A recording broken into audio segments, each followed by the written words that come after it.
most business models fail. And if you follow other people's business model that was successful, you're likely to fail too, because they changed the rule of the game already.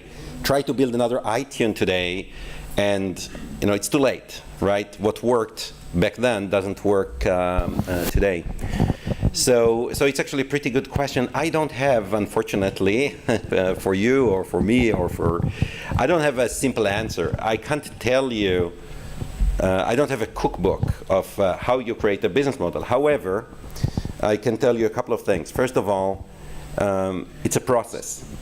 And it's a never-ending process of refinement.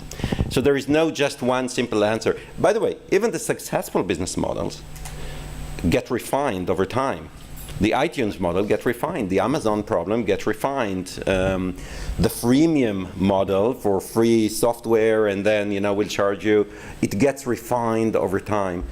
So I think my answer to you would be read some books, talk to some people, take your best guess, and have your eyes open. Continue and measure yourself, but don't be afraid to pivot, to change, to try other things. Talk to your customers. I think part of, before you even talk about business model, it's really important to understand what are you selling.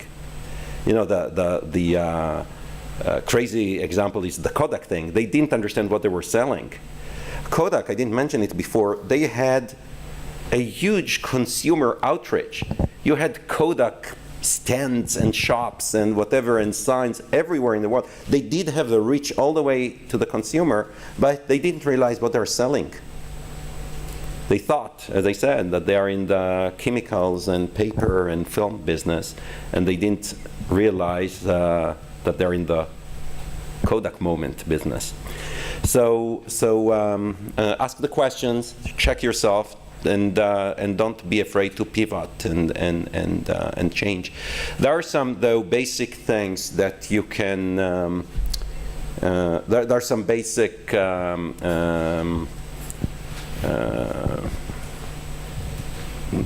would I say? Basic. Spirit of things, generally available knowledge that is available out there. For example, go try to optimize. Let's say you build a web-based app. You want to give it for free. You want to monetize it with ads. Okay, it has been done since the early 90s. Most companies failed in doing it. If you're trying to optimize that model, go and learn why everybody else failed doing it. And what's the unit economics? Like how much money you make for one thing you do or from one customer, and make sure it all makes sense. So there is some basic logic to it, but once it looks logical and it makes sense, just go do it. Yes.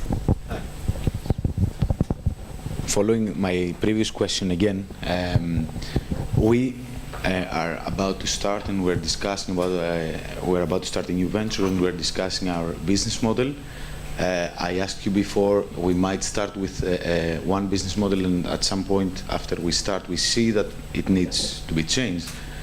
And you told me, okay, you gave me the Meetup example. Yes. You told me that they lost many of their users, but in our case, since we are focusing on a niche market, if we lose customers, it means that we are losing from our whole target group. So if we say that 100% of our customers, we have it when we start, when we pivot business model, we might lose this 5% and we're not going to get it back.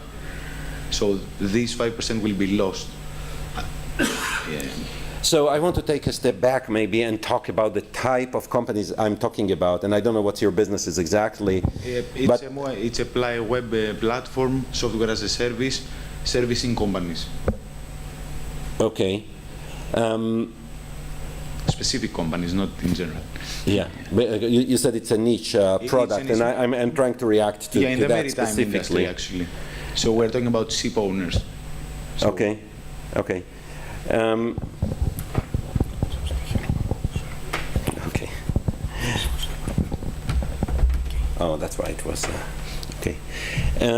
When we're talking about exponential organization or exponential business, we're talking about businesses that can scale almost infinitely. And that's what we're looking at. There are many other very good businesses that will grow slowly year over year, and there are very good businesses. I think the opposite of what I call exponential organization or exponential business is what I call lifestyle business. A lifestyle business is actually a great thing because you live a happy life, you make a good salary, you might even get very, very rich, but it's never going to be like $1 billion company. It's going to pay your bills, it's going to cover your expenses, cover your retirement maybe, and it's going to stay at about that. These type of investments are not the investment I'm looking at. They might be really good for an angel investor. If I can invest in a company and double my money 5 years later, I probably did better than the stock market. So that's good, and that's good enough. But the harsh reality of a venture fund, and you need to understand that if you go raise money from a venture capital firm, you need to understand how we think. We know that 80% of our companies will fail. And by failing, I mean, if I doubled my money, it's a failure. It's not good enough. Because 80% of the companies, and probably out of these 80, 50, 60, will return zero, will return nothing. And I am investing my investors' money, and I need to show them returns. So the remaining 20% companies need to, not only to make up for everything else, but I need to be able to show 3x, 4x, 5x returns on my fund. It means that successes need to be amazing successes. They need to be really, really big. So I don't care, and I don't mind taking very, very high risks when I look at a company. Show me a crazy idea. If it works, it's $1 billion, but 99% it wouldn't work. I like it. That's my business. These kind of things. With one idea. If the business is kind of a safe business, it's going to grow, 10% year over year, and it's going to. That's not VC, our typical VC investment opportunity. So to your question, if you are in a business that has the potential to be exponential, you don't care about the 3 customers you're going to lose now. Yeah, it was just an example, of course, but I mean there's a cap in the customers that they can attract. So, I mean, so I have a different idea I care for you. if I lose customers. What you're saying is actually important, because if you have some good customers, and by the way, this is going to be the nature of this session. Again, it's an interactive session, it's a conversation, so I'm not going to stop you too short. But we can think together about how to resolve that. For example, that's why we're here. For example, if one of these customers is the world's largest shipping company, and you really want to take good care of them, and you don't want to, to lose that, then make your experiment on somebody else. If you have in your pipeline like some really, really large customers, but there are also some smaller ones that where you can test it and etc., just go and do that. Go and do that first. So that's a little bit of a caveat to the notion of, you don't really care if you lose. Well, there are some customers you do care about losing, and don't play games with them. What you will find, interestingly enough, very frequently, is that if you talk to them, they will actually talk to you the same way I talk to you now, and they will try to help you figure it out. So depends on the relationship that you build with the specific people you're talking to with these companies. You may actually want to go and spend a lot of time and buy them beer and whatever, and spend time to really understand and get into their head and understand how they think, which is again one of the critical failure points for most entrepreneurs. You think like an engineer, or you think like you think in a certain way, and you don't realize until it's way too late that it's actually different than what your customers are thinking. Does it give you like? I think that at least we share the same ideas about that. And you just validated our ideas. Our thoughts. Thank you. How many are you here are entrepreneurs? Oh, good. Almost everybody. So, who wants to bring up a question, a challenge, a frustration, Let's hear a few of you. I will let a few of you talk one after the other, and then let's see if there is, let's see what happens actually. Yes, please. Hello. So for about half a year ago, me and some friends of mine were taking part in a business competition, which the theme of it was a bit climate savior and stuff. So we shaped our idea and we proposed it. If you want to, I can give you details about it later. It's about making water from air. So it's a machine that does that. So we went to this competition and we finished our walkthrough and the finals, at the Greek finals. So, and we stopped there because, I'm still 17, so I got some reading to do for my last year at school.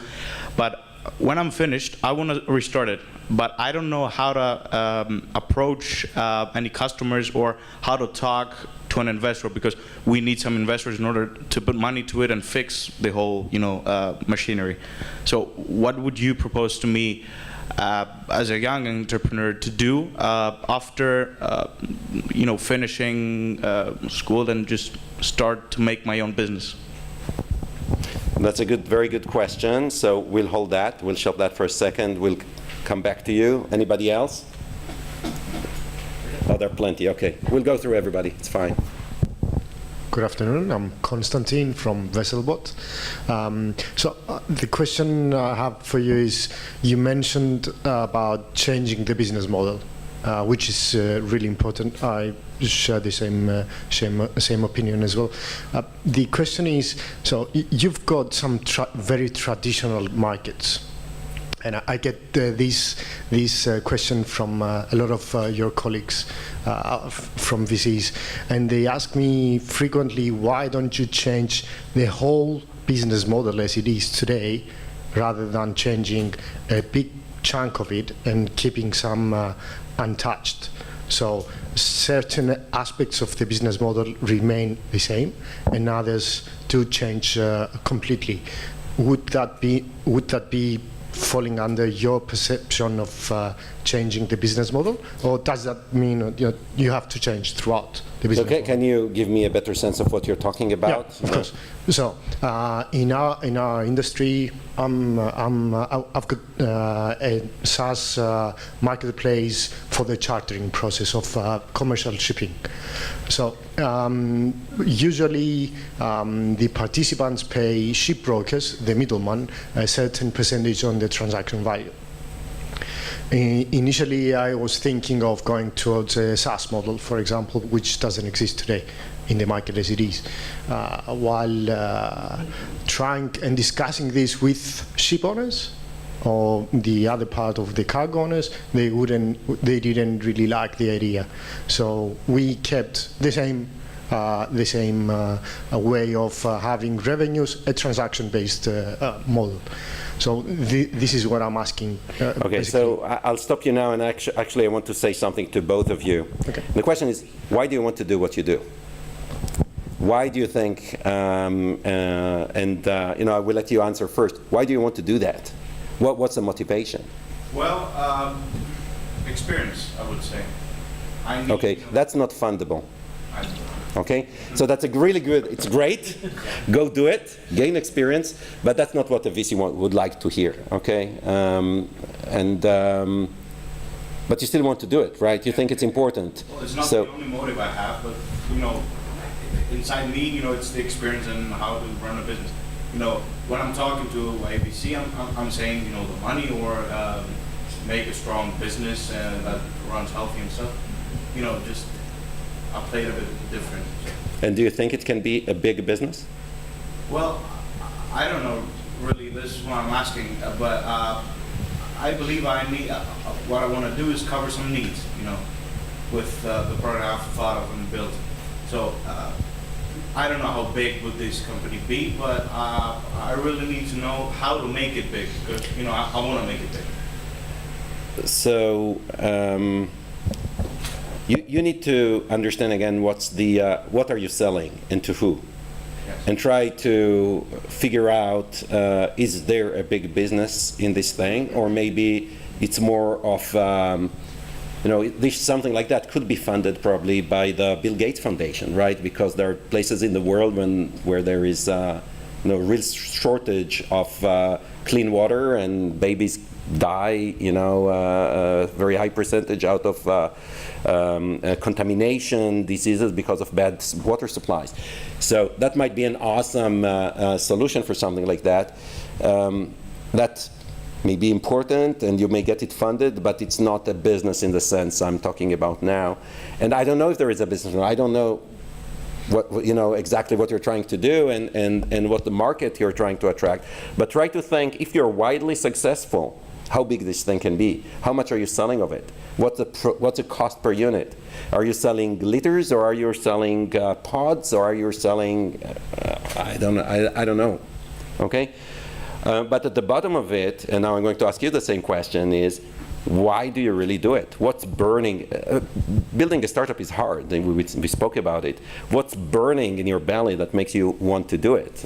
Back to you. In my case, it was a problem that I faced in the day-to-day life of executing such transactions, and thereafter I decided that I wanted to build a business around it that would solve the money, but on the same time would make money. So here's an interesting observation, and I'm interested to hear from you if it resonates. You were talking to your customers, and I think it was Sonny who put a slide where Steve Jobs said, "Don't ask your don't ask your customers what they want." You're going after a fairly conservative market, I assume, and you offer them something totally new. What do you expect the answer would be? No, we don't like it. It's making them uncomfortable. That's not a good enough reason not to do it. No, the market is the market as well. The market size in regards to number of licenses wouldn't be sufficient to support any business model based on the SaaS model. So that's one of the reasons that we reject that model as well. It is a traditional market. Yeah. The reason why we rejected after making an examination of the market was because we decided that it was not feasible to operate the model based on the number of licenses and number of market participants per se within the market. So that's why. And so what was the solution to that? We kept the traditional transaction-based fee rather than trying to innovate and change the business model in that specific aspect. And is that big enough? It's huge. It's 4.25 billion a year. So it's good, I think. Do you know why they didn't like it? Why they didn't like the subscription-based model? Yeah. Because they don't think that it changes their cost, or they have to pay an advance fee for the model itself. So they are saying, we would like to use your product, but if we do a transaction through your platform, we wouldn't mind paying, but we wouldn't like to commit any budget for that and just try the product. Okay, so that's an interesting challenge. I want to, and again, I'm not familiar in the space, but I want to encourage you to rethink it, and maybe, you've heard a pushback. We don't want to put a budget on this thing where we don't even know if it's going to pay back, right? So give it to them for free for 3 months. I did that, and it wasn't something it was perceived as something they wanted. So we proposed whether they would like to have a 3-month period free of charge to use it, and they didn't really care. We are discussing about businesses that have really big organizations, and they didn't really care. What's in it for them? In which sense? Why do you think that when you went in, why did you think they would be interested? As far as what we are offering to them? Yes. On one side is operational efficiencies, on the other side is... But they didn't buy that concept, right? So that didn't correct. work, okay? But we are bringing transparency to the market as a result because of the market. But they may hate you for that. Bringing transparency, they will probably hate you for that, and that's a good thing. Actually, the one side of the market does want that, and the other side doesn't want that. Right. So that's the part where we decided to find which is the part that drives the market. And in this case, especially in the market where at the current situation there is underutilization of vessels, and the equilibrium lies with the strong party, which is the demand side. We are targeting the demand side first, and we believe that because the other party will need the demand, the supply side will need to have the demand, will come to the platform as well. So that's where we are trying to tackle what you're saying. And is it working? For the time being, yes. Okay. So let's talk in 3 months.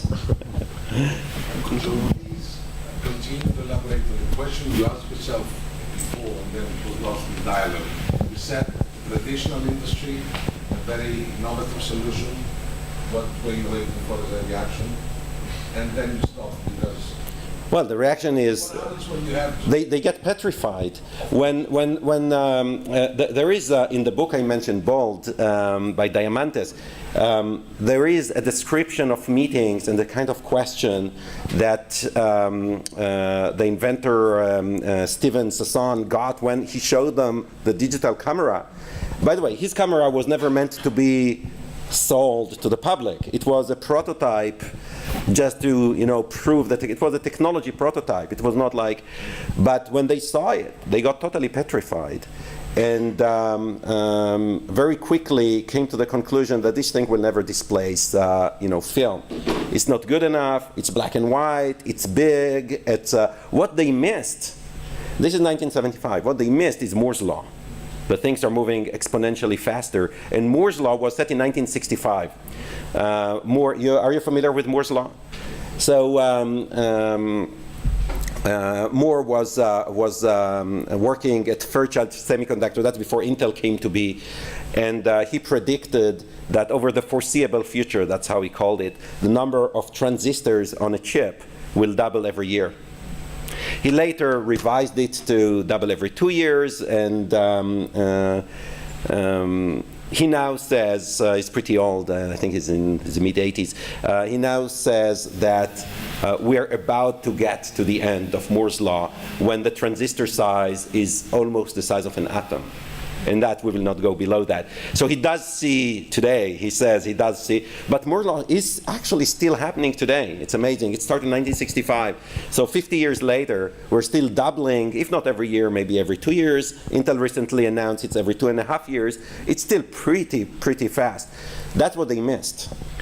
I'm sorry, but you commented now on the innovation part, which is a very known problem. Yes. What I was very interested into listening to your comments is the change of culture when it is not an innovation, when it is not a product just like that, but when you have to attack a market and then you have to change the way people think for a service, for instance. So what is the question? Sorry. How do you approach the need to move culture, to learn people that those innovations can be useful? Because you said before that you do not have to stop because they are petrified. So that's right. That's right. I think there is something that happens when you hit it right. When you hit it right, suddenly you feel like somebody's pulling you in your hair and taking you up. It's kind of rolling by itself. Suddenly it's quote unquote easy. It's not easy because there are other difficulties showing up, scaling up and things like that. But when you hit it right, you know it. You know it because you don't need to educate the market that much anymore. Apple didn't have to educate that much the market to use iTunes for buying music. It just made so much sense. Once you had an iPhone, once you had iTunes on your computer, to just start buying your music online, that there was hardly any phase. There was a phase, I guess it was very, very minimal, where you actually had to teach people. You don't have to go to the store and buy a box and whatever. You can do it totally online at home. So when you do hit it right, it's almost happening by itself. But you may need to do many iterations. And if they are entrenched players in the field, the risk is that they will take you out of business. And that goes to the HP with inkjets. Once there were more competitors brewing up, and I mentioned that in my speech, they dropped the price to below cost. You could buy an HP inkjet printer below what it cost them to manufacture it, and it made total sense to them. But it did block any competition from coming in, so there are very few manufacturers of inkjet printers. I know I'm not exactly answering your question, but do you want to maybe sharpen it a little? Well, yes, I do not know if it's interesting for everybody, but my field is selling services, linguistic services to SMEs. So Selling which services, sorry? Linguistic. Linguistic, okay. Interpretation, conference interpretation. Okay. So, fact is that conference interpretation has been too expensive for SMEs. And everybody's saying, especially in Greece nowadays, you have to export, you have to import, you have to go abroad to the small companies. How can they do that? They do not have contacts, they do not speak the languages, I do not mean English, but English is covering 70, 80% of the needs. What if you want to go to Egypt or Russia, and so on and so forth? So, they are not acquainted with the digital, because it's web-based, our product, our service. Because it is? Web-based. So they're not... they can have access to conference interpretation through their laptop in their office. And the interpreter can be anywhere in the world, and the client can be anywhere in the world. So, public organizations and big companies, multinationals, know how to use the services of interpreters. And they are more or less acquainted with the digital reality. But the big market, the big change, will occur when SMEs will enter this. So when field. you say SMEs, Small it means enterprises. different. I know what it is, but it means different things to different people. So, like, what size organizations are you thinking about? Well, even companies with 10 people. Okay. That do need interpretation services, like language. I know somebody who owns a shop and she's selling shoes, and the shop is there in one of the main arteries of Athens for 40 years now. It's a family business, and they are going every year to the Milan Fair because that's where they buy their new collections. But it's too expensive now for the Greek consumer. So especially for men's shoes, where fashion is not that important, let's say, they wanted to make inquiries into the Turkish market and the Egyptian market.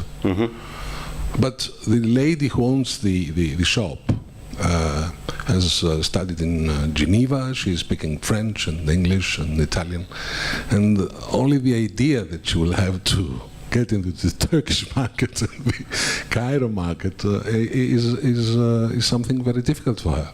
So she is not web acquainted. So let me stop you here, because now you're telling an interesting story, you know, about this shop owner who is interested to go into a different market.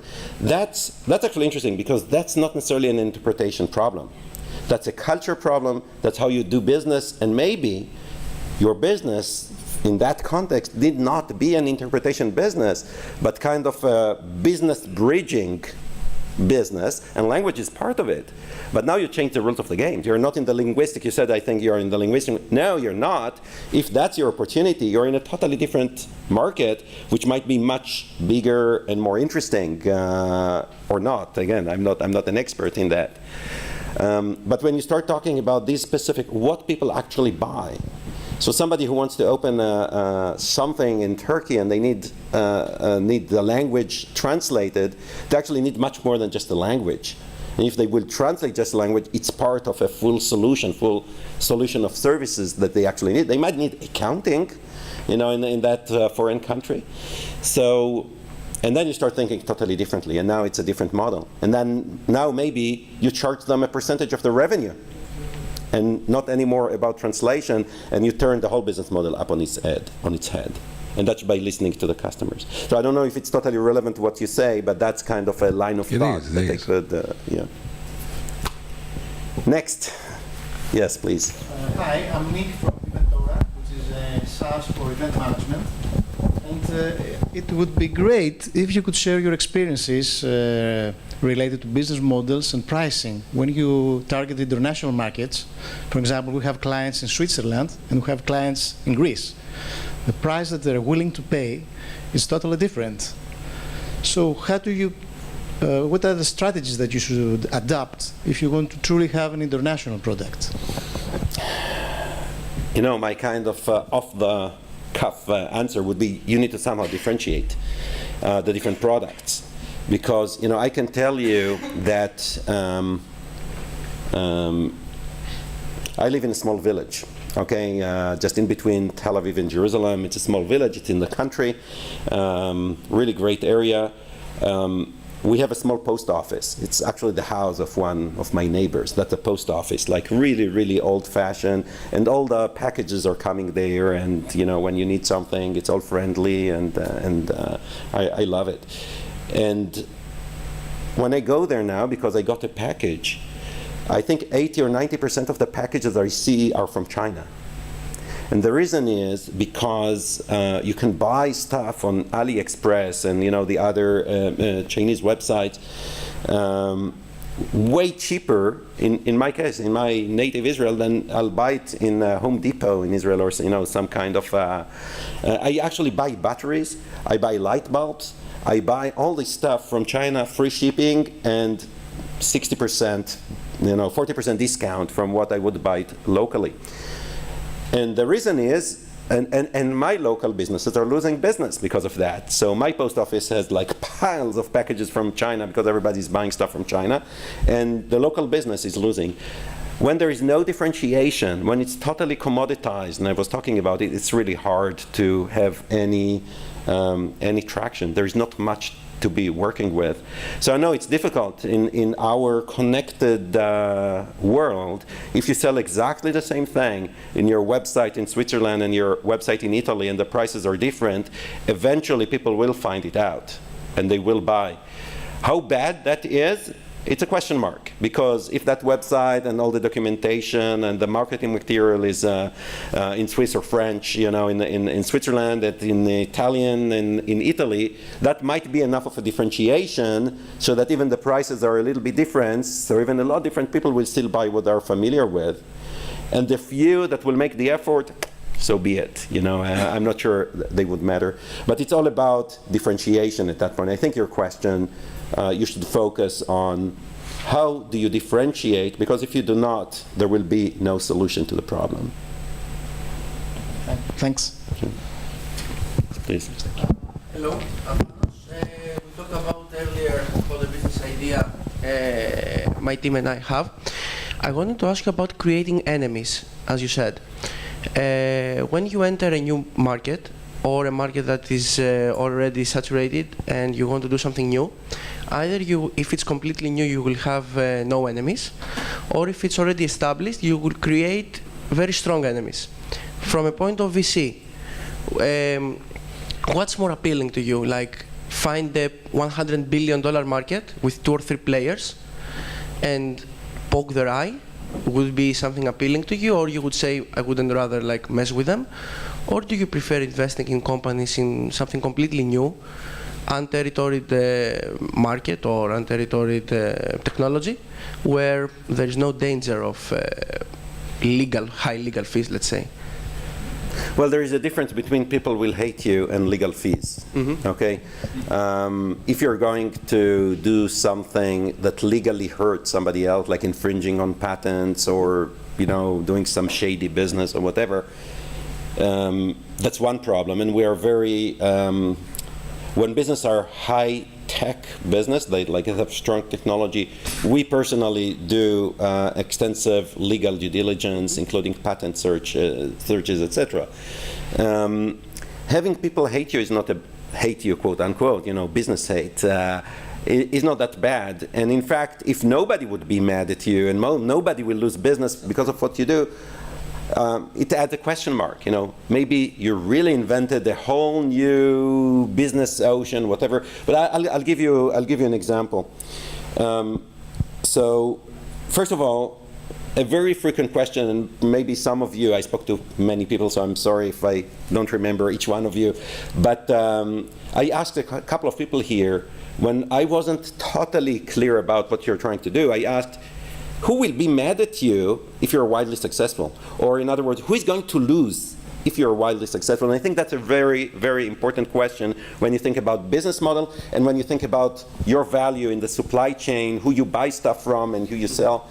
If the people who will be most mad at you if you're wildly successful are the same people you actually buy stuff with, and you'll be amazed how many times that happens, that's a problem. That's like a bug in the business model, because you will not be able to succeed. They will be able to cut you off once you annoy them too much.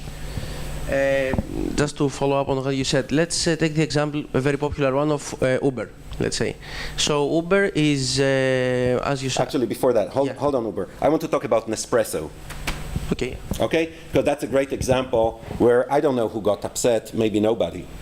So think about it. A few years ago, before Nespresso, somebody is thinking about building an espresso machine business. How would you think about it? Like how most people in this room and in my industry too would think about it. They would say, okay, how many people like to drink espresso out there in coffee shops? Okay, X, right?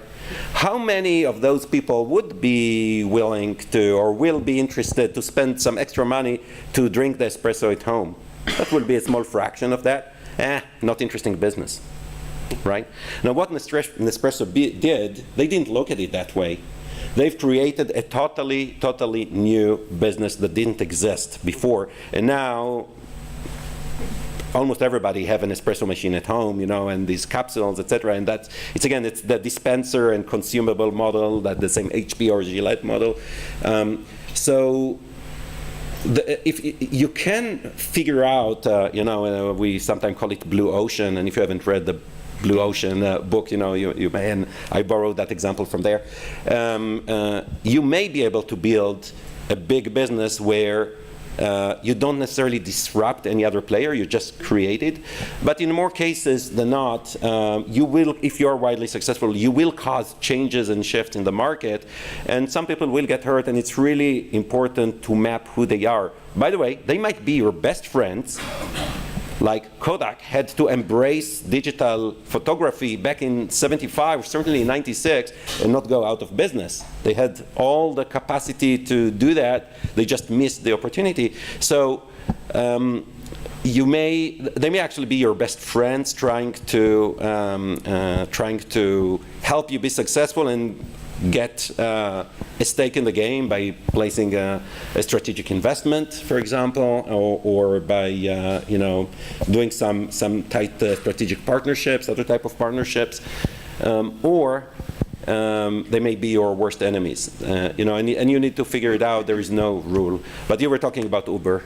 Yeah. So about Uber, Uber, we all know what it does, and it's still not very popular in Greece. It's only about a year here, but in the States, for example, it's huge because it's where it started from. So everywhere it goes now, every country has a taxi drivers union most of the time. So they try to fight it like crazy, because it's stealing business from them. But still, Uber manages to penetrate this market it pivots.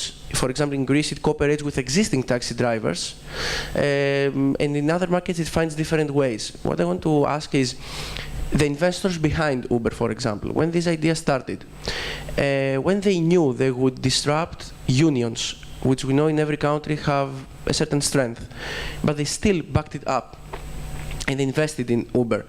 If I want to ask to understand if it's like appealing to a VC for when idea comes to them or a startup to be funded, if it creates not legal enemies but haters, let's say.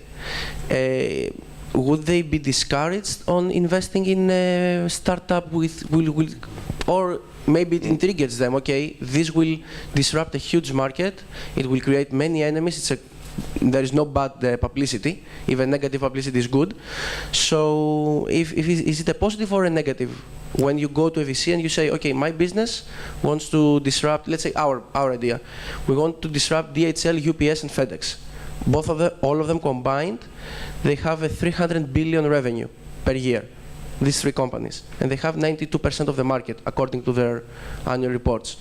So if you go against them, without knowing the idea or anything, this is something like appealing to the VC, or they say, no, they're huge, like don't mess with them, stay clear, we're not interested. If you can convince me that you have an angle on that market that will disrupt, and I made few investments like that into existing old-fashioned type industries, energy, okay, nothing more conservative than energy.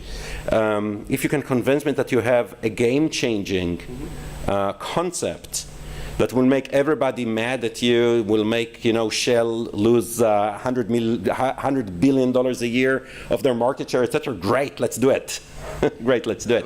But you need to understand. You need to really understand, and that's part of the due diligence process. So when we invest in a company, we listen to you, then in most cases we will just say no very quickly, so not to spend your time and our time. And then if we go into due diligence, it's a process that will take probably a couple of months of us learning the space and understanding the players. And we talk to a lot of people in the process. Definitely does not bother us if a big entrenched player is at risk. In fact, it's a huge opportunity in the supply chain, in energy, in telecom, you name it. I want though to touch on something about Uber. I know that taxi drivers in many countries feel threatened by Uber. I'm making a hypothesis. I'm not sure I'm correct. I haven't seen any research, but I think that when Uber enters into a specific country, there is more business for taxi drivers, not less. Because when, for those of you who were in New York or in other cities where Uber is totally, where the liquid, I call it, like the supply and demand totally matches, and you stand in every corner of the street and you can just order a cab, and 3 seconds later somebody stops, you step in. It's better than having a chauffeur, driving you around. That's my experience in New York when I get to New York. I used to, when I had like 5 meetings in New York City, I used to take a limo from morning to evening, and they would drop me at the entrance. They would pick me up. They would wait, so I don't have to park, and I don't try. I used to do that. I don't do it anymore. I literally don't do it anymore. I have Uber on my phone, and it's just good enough. So frequently, the notion that everybody is losing is wrong, because the whole market is rising. Another example from, again, my own country, for many years McDonald's didn't operate in Israel, and there were local Israeli fast food burger chains that mimicked what McDonald's does, but they were local. And then one day McDonald's decided to actually move into the country, and they got franchise and everything. And everybody predicted that the local chains would die because, almighty, that didn't happen. Actually, they catapulted the Israeli fast food business into the next level, and everybody won. Not one chain went out of business, they only grew. So competition coming in, different ways of doing things coming in, it's not always bad, even though the more traditional and unionized world might feel it's a problem. More frequently than not, it's not a problem, I think, at least in my world. Thank you. Yes, please. Thank you. I'm only 23 years old, and I haven't even yet had 1 year in my current venture. However, I think that I have a remark that you might agree to some of the questions that have been asked so far. And that is that, unfortunately, some of you are not innovating enough. And what I mean is that you either have a very innovative idea, but you're trying to stick it into a very old business plan or a business model in general, or you have a very new, innovative business plan or business model that you came up with, and you're trying to use it with a very old idea, or the exact opposite. The thing is that if you want to go after all the examples that we're mentioning, all the disruptors, all the companies that are making headlines and are going to leave their remarks and are going to leave their marks, then you have to upgrade both sides at the same time. You cannot go with the old model and go for the new innovative idea. It's not going to work. You have to go and make the extra step, the extra mile. So this is, I think, the answer to... So what's your business? So right now we are aiming at launching a platform that is going to organize peer-to-peer parking. And essentially some of us are going to think, oh, it's like Airbnb for parking.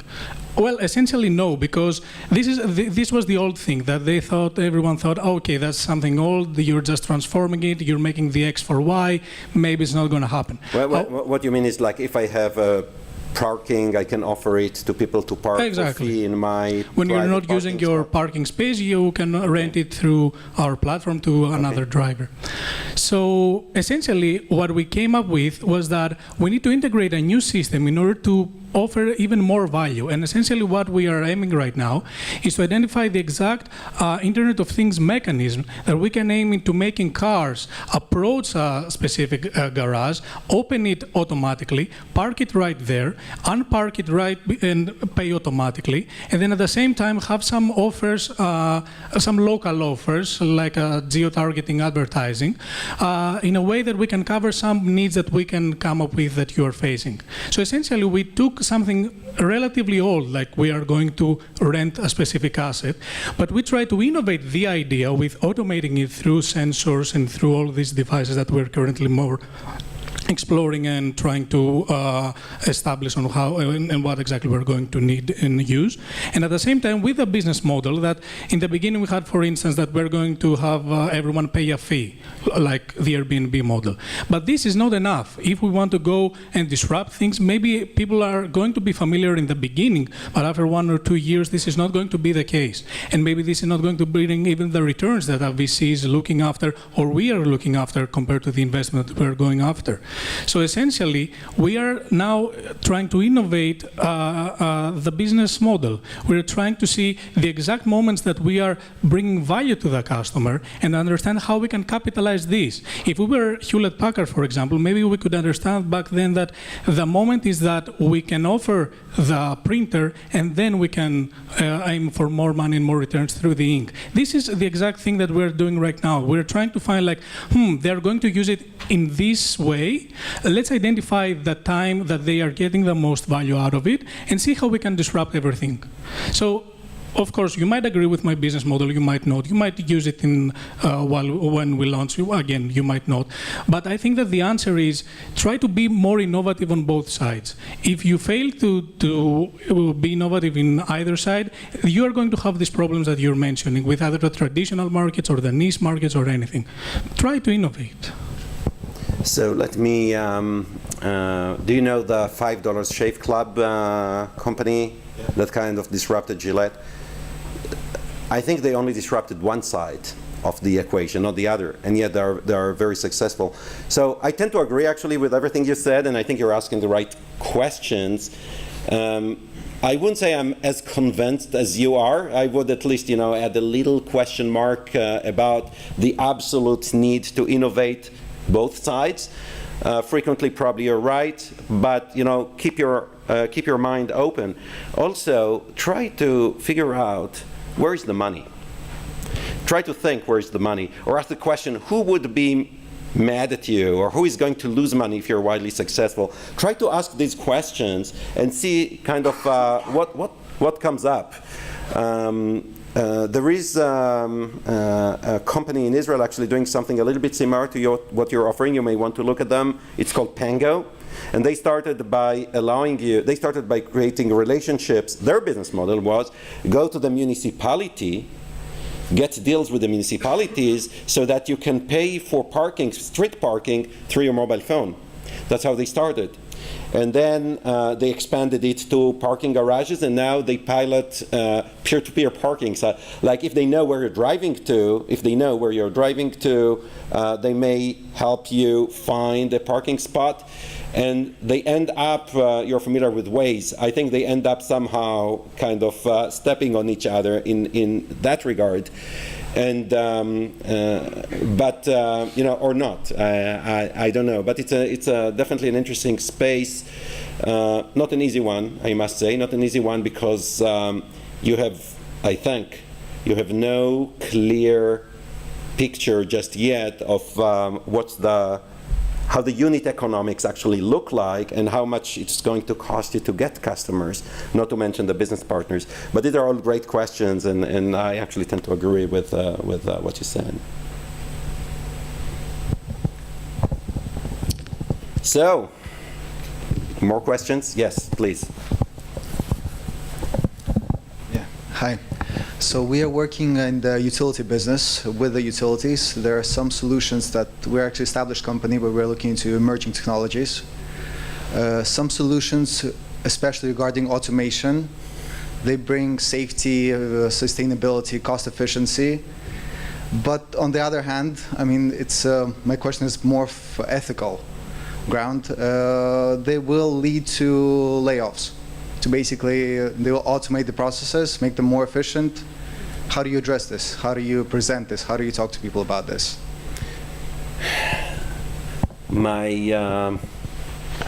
It's a tough question because at a time of change, there are layoffs. There are different requirements. Even if altogether there will be more jobs for everybody because the economy grows. Some people may be left off, just like the cart drivers, the horsemen, like when the trains came in, they got really upset by this iron horse taking their business away. But at the end of the day, there was more work for everybody. On a specific point, you're right. It's actually pretty difficult, and I've been in that business. One of my first jobs as an engineer was in industrial automation. Mm-hmm. And we went into factories and we automated processes through software and through automated controllers to a point where they needed less people. I think that almost never, when you increase efficiency, you lose jobs in the grand scheme of things. I don't think that Uber will cause less taxi drivers to be, maybe the opposite. And I don't think that driverless cars will make less jobs in the industry.